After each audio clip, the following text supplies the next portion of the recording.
In the law there are two parts, that which is commanded to be done, that which must not be done. In other words, do what is good and do not do what is evil.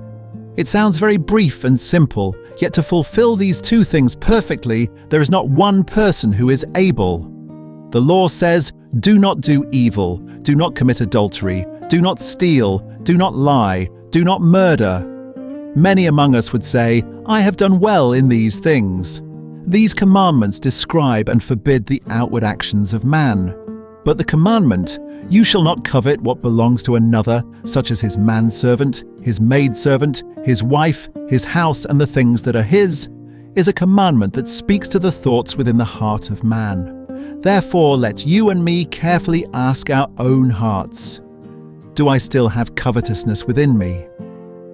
Not only that, but the law also says, honor your father and your mother, love your neighbor as yourself, love the Lord your God. These things sound very gentle, do they not? But who has truly fulfilled them? In other words, the law has 613 commandments.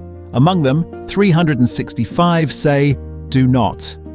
That number corresponds to the 365 days in a year. So then, if we were to divide them equally, one commandment for each day, could we perfectly keep those 365 commandments throughout the 365 days of the year? The remaining 248 commandments are, do this, or live according to this. Those who have never truly lived under the law often think that they are able to keep it, and that the only reason they have not kept it is because they have not yet decided to do so. Today, many people teach that if one does not keep the law, one cannot be saved. But when they are asked in return, then have you kept it well? Some answer, not yet, I am still striving. Others give roundabout explanations in order to avoid the question. No matter how they explain or answer, they are only placing a noose around their own neck. Why do they not have a clear and exact answer?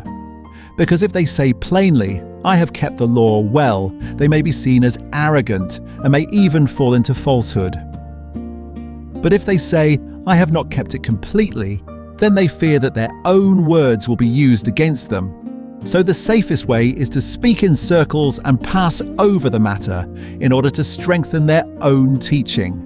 Many denominations today make their keeping of the law a condition by which they seek to obtain salvation from God. They say that faith in the Lord Jesus alone is not enough, and that man himself must still do something more. Sin is something that dwells within man, and man carries it out in secret. It does not begin with outward actions, but begins within the heart of man. Man may hide his sin before the eyes of others, but he cannot hide it before the face of God. God established the law in order to expose that sin within man.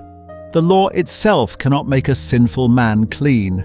The law is like a mirror. It shows a man that he is dirty, but the mirror cannot wash him clean. Some say, if a person tries to live rightly according to the law, then he has no sin. This statement is completely wrong because sin existed before the law. What I mean is this: lying already existed, and only afterward came the commandment, do not lie. Murder already existed, and only afterward came the commandment, you shall not murder. The law does not create sin. The law names sin and condemns it. If the law were limited only to outward actions, then many people would say, I have not murdered, I have not sinned, I have kept the law, just like the Pharisees. But the Lord Jesus revealed the true depth of the law.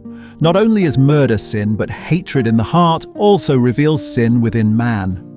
Not only is adultery sin, but looking with lustful desire is already sin.